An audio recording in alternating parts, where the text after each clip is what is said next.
Hi, I'm Hanni. Hi, I'm Clara. We're ARXX and this is for Nonchalant magazine.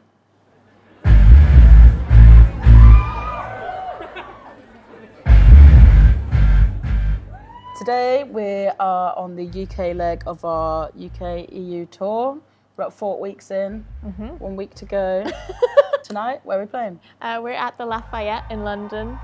It's very, very nice. And It's pretty lovely. Pretty fancy. We're very excited. The name ARXX is a secret. We met because we were playing the same scene. Yeah. Played in different bands. I had a different drummer. The drummer moved to Australia. And then we got together and Yeah. the rest is history. I bought Hanni's CD. Yeah, you so were a fan. I was a fan. I bought the first EP. I still have it. I still have your sticker from your band. Oh, there we go. See, mutual friends.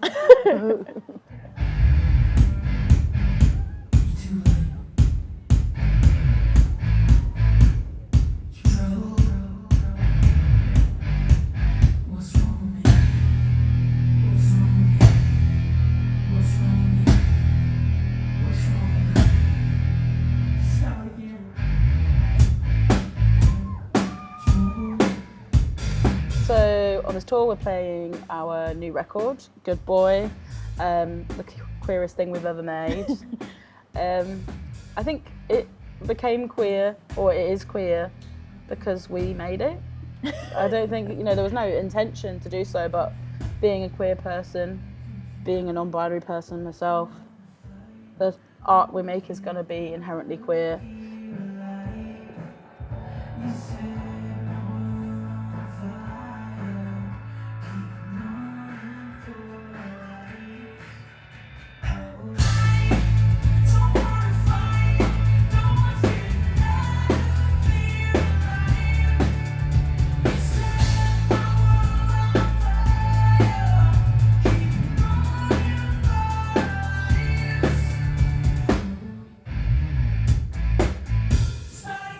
For me, this album really symbolises a point in my life, a point in our lives, where I really feel like I'm learning about myself and embracing parts of myself and trying to celebrate those bits and kind of push against any resistance and prejudices I've faced in the past and just be who I am and love that. And it's so nice to do that with our fans because they just give us that love right back, and it's kind of the safest, loveliest, holding space at our shows. It's beautiful. It's been a little bit of a snapshot of the last 18 months. You obviously have your life to do the first album, and then the second one. Yeah. It was just, it's very a focused time on what's been happening in Hanni's life.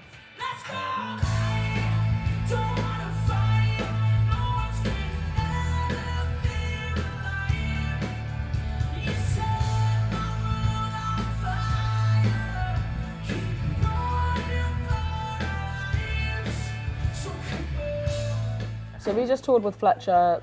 It was mad really because we found out from our agents that they were going to put us forward for the Fletcher tour. And we were like, yeah, okay, sure. Never in a million years imagined that would happen.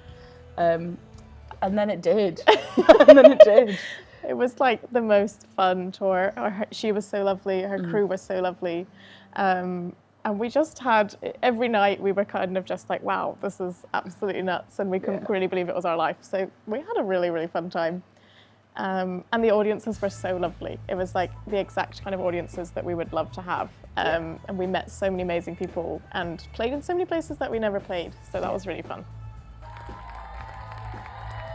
When we started the band, we kind of wrote down a bucket list of things we'd love to do, and it's always been Glastonbury and all the major festivals like Reading and Leeds.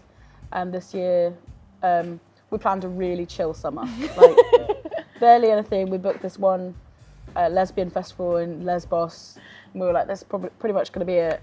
And then we got offers through for Glastonbury, Reading and Leeds, and it was a bit mind-blowing, I guess. Yeah, I always grew up watching Reading and Leeds on the TV, on the BBC footage, and I was always oh, that would be so cool. So to actually play it was really nuts. And Glastonbury was just insane. I think we've still not really processed that. No. There was so many people who we'd seen I don't know, I had a lot of family friends who just randomly popped up in the crowd and I didn't know they were coming. So it was a very like, yeah, I think probably one of my favourite shows ever. Yeah.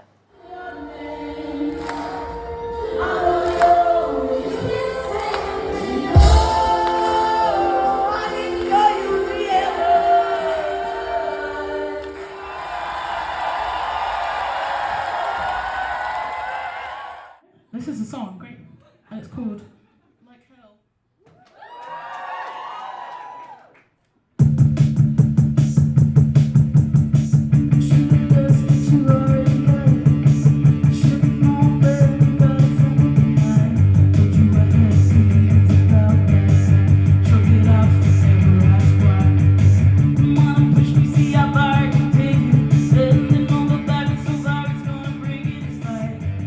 So the music we make is just, it's very personal, especially this last record. It's more personal than I think the first, for sure. Yeah.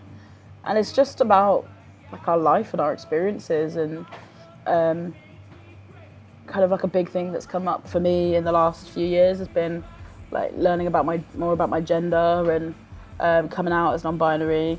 And so the record just becomes about those things. There's not much more to it. No, you know? I think we always make a playlist before we make an album of like songs that we love and like songs that we've loved throughout the year. And so we just kind of each add like a few varying songs to that.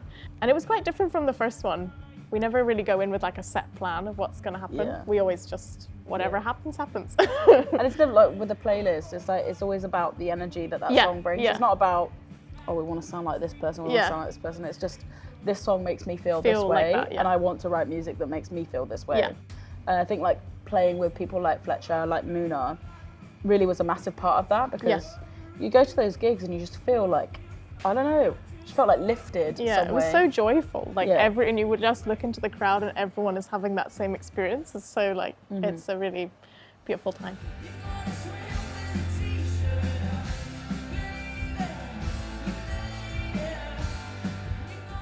What's next for us?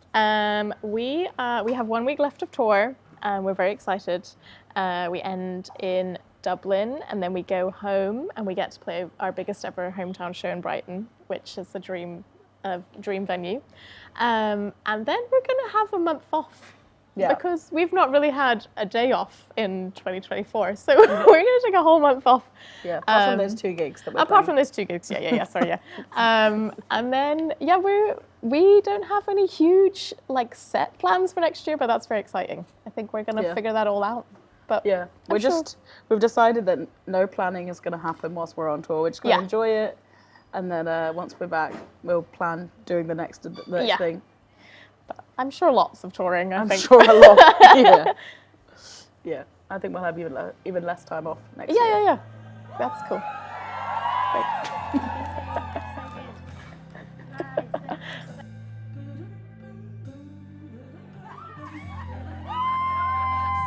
Lost myself when I tried to be everything they ever asked of me. Now I know where I belong. When I'm with you, I know that I've come home.